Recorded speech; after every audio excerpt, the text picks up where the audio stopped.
ओम नमः शिवाय दोस्तों, आप लोगों का एक बार फिर से स्वागत है मेरे चैनल में जिसका नाम है सनातन सागास।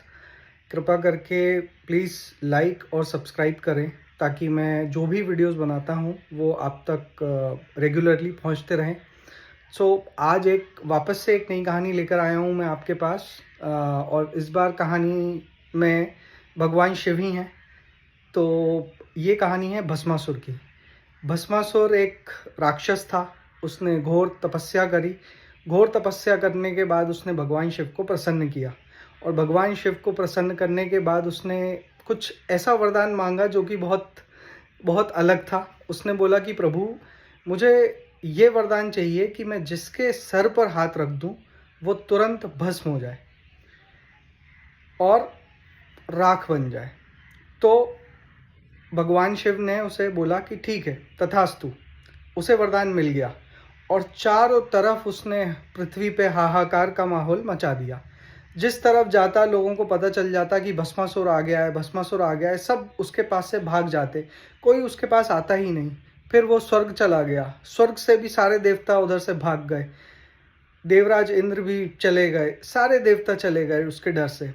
तो देव ऋषि उसके पास आए। देव ऋषि ने बोला कि भस्मासुर, जो तुम्हारा वरदान है, क्या तुमने कभी उसे प्रयोग किया है? तो भस्मासुर ने बोला, नहीं देव ऋषि, मैंने तो कभी इसको प्रयोग नहीं किया, क्योंकि जहाँ भी मैं जाता हूँ मेरे वरदान की बात पहले ही पहुँच जाती है और सब मुझसे डर के भाग जाते हैं। तो देव ऋषि ने बोला, ठीक है, पर इसको प्रयोग करके तो देखो, क्योंकि भगवान शिव ने तुम्हें ये वरदान दिया है तो प्रयोग तो करना ही चाहिए। तो वो बोलता है, ठीक है देव ऋषि। पर उस पापी के मन में कुछ ऐसा आता है कि उसे लगता है कि मैं जाऊंगा और स्वयं भगवान शिव के ऊपर ये वरदान प्रयोग करूंगा और फिर पता चलेगा कि ये सच है कि नहीं। तो वो इसी मंशा से उनके पास जाता है कैलाश, और भगवान से बोलता है कि भगवान, मैं इस वरदान का प्रयोग आप पर ही करना चाहता हूँ। भगवान तो उसकी मंशा समझ गए थे। वो तो त्रिदेव हैं, त्रिदेवों में से एक हैं, महाकाल हैं, विश्व गुरु हैं, भगवान शिव हैं। उनसे क्या छिपा है? उनसे कुछ नहीं छिपा। तो वो उनकी तरफ बढ़ा।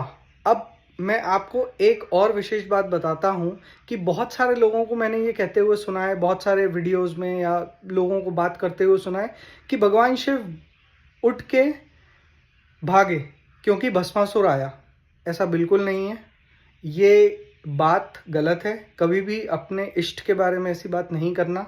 त्रिदेवों में से एक हैं, हमें उनकी बहुत रिस्पेक्ट करनी चाहिए। वो ही सब कुछ हैं। अगर वो नहीं है तो कुछ भी नहीं है, ठीक है? तो वो कहीं भागे नहीं। वो टाइम और स्पेस से भी परे हैं, वो साइंस से भी परे हैं। वो इतने बड़े हैं कि हम सोच भी नहीं सकते, हम कल्पना भी नहीं कर सकते। और वो महाकाल हैं। तो महाकाल किसी से डर के जाता है क्या? महाकाल तो बस अपना अंगूठा हिला दे तो रावण दब जाता है। महाकाल अपनी उंगली हिला दे तो लोग भस्म हो जाते हैं, ठीक है? तो ये हमेशा ध्यान रखना।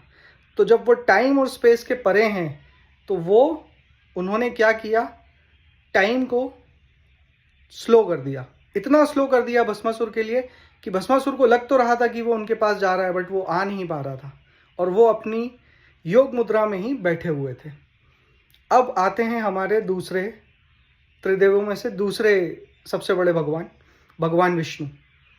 भगवान विष्णु आए, उन्होंने मोहिनी रूप धरा और उसी समय भस्मासुर को नचाया, इधर उधर घुमाया और भस्मासुर उनकी नकल करने लगा। धीरे धीरे मोहिनी रूप में क्या करा भगवान विष्णु ने, अपने ही सर पे हाथ रख लिया और भस्मासुर, क्योंकि उनकी कॉपी कर रहा था, उनकी नकल कर रहा था, उसने भी अपने सर पे हाथ रखा और वो भस्म हो गया। तो ये थी भस्मासुर की कहानी। मुझे उम्मीद है आप लोगों को अच्छी लगेगी और जो मैंने आपको एक बात बताई है वो आप ध्यान में रखेंगे। मेरे चैनल को प्लीज़ लाइक और सब्सक्राइब कीजिए। आप सबका बहुत बहुत धन्यवाद। हर हर महादेव। वापस से मैं सनातन धर्म की एक और कथा लेकर आऊँगा आप सबके पास। तब तक के लिए मुझे आज्ञा दीजिए।